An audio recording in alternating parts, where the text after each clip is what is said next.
How a Railroad Laborer Became the Chicken King, KFC. Chicken lovers will recognize KFC as the most renowned food store. Whenever someone mentions fried chicken wings, our brains automatically think of KFC locations. Are you curious to learn how KFC got its start? Well, here are some fascinating facts about KFC's venture into the world of fast food, and the founder's story is also quite captivating.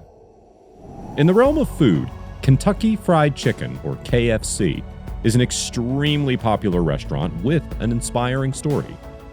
KFC's motto matches perfectly since after eating KFC's chicken, we lick our fingers, i.e. finger licking good. Entrepreneurship myths claim that you have to start at an early age if you want to be successful. Fortunately for KFC, this myth is a bit dispelled. As the saying goes, it's never too late to start something new and to embark on all those projects you've been dreaming of.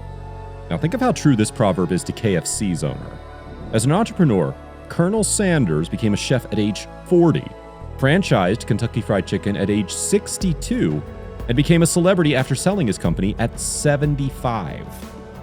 On September 9, 1890, Sanders was born to a low-income family in Henryville, Indiana, USA.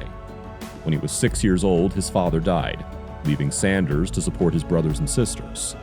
Sanders' father passed away in 1895. Later, his mother got a job in a tomato cannery, and he was left to take care of and feed his siblings. By the age of 7, he had become proficient in bread, vegetables, and meat. When he was 12, his mother remarried. Because their stepfather disliked the boys, his brother was sent to live with an aunt, while Sanders was sent to work on a farm 80 miles away just after dropping out of 7th grade. This was the beginning of him becoming a man of tough character. Despite his 16-year-old age, he joined the United States Army by lying about it. 1 year after being honorably discharged, he was hired as a laborer by railways. He ended up losing his job because of a fight with a coworker. During his time working for the railways, he studied law, until he became engaged in another fight and ended up ruining his legal career. Sanders moved back in with his mom and started working as a life insurance salesman. But guess what? It didn't work out as well, and he once again got fired for misconduct. Yet, this guy was not ready to give up without a fight. 1920 was the year he started a ferry boat company along the Ohio River. A while later, he tried to establish a lamp manufacturing company with the proceeds from his ferry boat business, only to discover there was an already existing, better lamp. Sadly, he couldn't succeed. Later, Sanders decided to open a restaurant, and during the 1930s, Shell Oil offered Sanders a free place at its service station in North Corbin, Kentucky, in exchange for a percentage of sales. This was one of the first KFC restaurants and was called Sanders Court and Cafe. Sanders served chicken dishes, country ham, and steaks. First, he served customers from his apartment before opening a restaurant. While Sanders was operating his station, he was involved in a shootout with local competitor Matt Stewart over the painting of a sign. Sanders' competition was eliminated when Stewart murdered a Shell employee. Governor Ruby Laffoon appointed Sanders as a colonel of the Kentucky Army in 1935. After Sanders' popularity grew locally, food critic Duncan Hines authored Adventures in Good Eating, 1939, a guide to U.S. restaurants. Within a decade, Sanders' restaurant had gained great popularity, and he was appointed colonel by the Kentucky governor in 1950, the highest title the state could give. As a pop culture icon, Sanders transformed his appearance by wearing a white suit and a Kentucky colonel tie. In Corbin, the original KFC is still open as a regular KFC, but with a museum dedicated to Sanders. After a while, he purchased a motel and restaurant that were destroyed by fire. A tenacious man like him did rebuild and run a new motel for a while, but World War II forced him to close it. After the war, he tried franchising his restaurant. Despite the quality of the recipe, it was rejected 1,009 times before anyone took it up. One day, on a visit to Salt Lake in 1952, where Sanders stopped on his way to an Australian Christian retreat, Sanders was invited to dinner by the Harmons in Mill Creek Canyon. Sanders hoped that the Harmons would be willing to serve the chicken in their restaurant if the couple tried his fried chicken. Therefore, the Harmons gathered the essential ingredients behind the secret recipe of the Colonel, including chicken, a pressure cooker, and 11 herbs and spices, and Sanders cooked for them. Sanders was on his way to Australia by then, and Harmon had put the Colonel's fried chicken on the menu of his restaurant. Success followed almost immediately, and Harmon decided to call it Kentucky Fried Chicken after the Colonel's home state. Pete Harmon became the first to take the KFC franchise, and the first KFC franchise restaurant was opened at Harmon's Cafe in Salt Lake City, at the intersection of 3900 South and State Street. While Sanders was the face of KFC, a painter from one of his first franchises was the one to name KFC, Kentucky Fried Chicken. Not just that, he also created famous slang such as finger lickin' good and so good.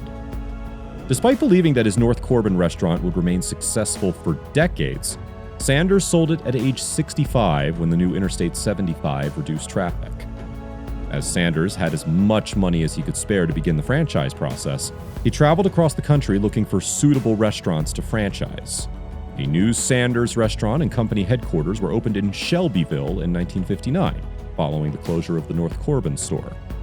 He would frequently sleep in the back of his car while visiting restaurants, cooking his chicken, and negotiating franchise rights if the workers liked the food. While these visits took a long time, potential franchisees eventually began to visit Sanders instead. Claudia, his wife, mixed the spices and shipped them to restaurants while he managed the company. By the mid-1960s, KFC had opened outlets in Canada, Australia, Mexico, and Jamaica. It was one of the top fast food chains in North America. Its finger-lickin' good became a trademark in 1963 after Sanders got a patent for his pressure-fried chicken method. Now let's talk about KFC's famous recipe for success. A pressure cooker, different from those used today, offered him the consistency he'd been seeking when he learned that frying chicken with its signature 11 herbs and spices in a new device gave him the exact texture he'd been looking for. Additionally, it made the food tastier and more hygienic. It was Colonel Sanders himself who made the fried chicken recipe. Consequently, KFC owns the copyright. There is no chicken that has the same taste as KFC's fried chicken. No other franchise can use this recipe. KFC also enjoys success due to its franchise system, which it uses throughout the world. But every restaurant must follow several rules and regulations. Here are just a few of them. Number 1, in order to cook the chicken properly, you must use a pressure cooker. No other utensils may be used at all. Number 2, it's recommended to leave the chicken in the cooker for 15 minutes after cooking. Number 3, every chicken piece has a fixed size and weight. It should have a width of 8 centimeters and a weight of roughly 300 grams. Number 4, in order to be used the next day, the chicken must be marinated overnight. And number 5, in general, chickens have a lifespan of 60 to 70 days. KFC's success can be attributed primarily to all these rules. In addition, KFC offers employment to deaf employees. KFC teaches reading lips movements to its deaf workers at some of its restaurants. Having the opportunity to work and earn a living is very helpful for deaf people. In 1970, Kentucky Fried Chicken, now known as KFC, had 3,500 restaurants in 48 countries. There are currently around 20,000 KFC outlets in over 118 countries. Sanders wasn't looking forward to letting go of his baby, but at 75, he realized it was in his best interest to watch his company grow beyond his capacity. The long line of failures and misfortunes of Sanders finally paid off. KFC expanded around the world, and he ultimately sold the company for $2 million. According to the contract, the Kentucky Fried Chicken Company plans on opening its own restaurants worldwide while not changing the chicken recipe. A lifetime salary of $40,000, and later $75,000, was to be paid to Sanders, who was to serve as a brand ambassador, sit on KFC's board of directors, and own the majority of its franchises in Canada. The KFC logo still features Sanders' face today, which is still a prominent part of the brand. His white suit, Western-style tie, and goatee became symbols of delicious country fried chicken worldwide. Sanders' goal was not to become rich, but to become renowned for his food.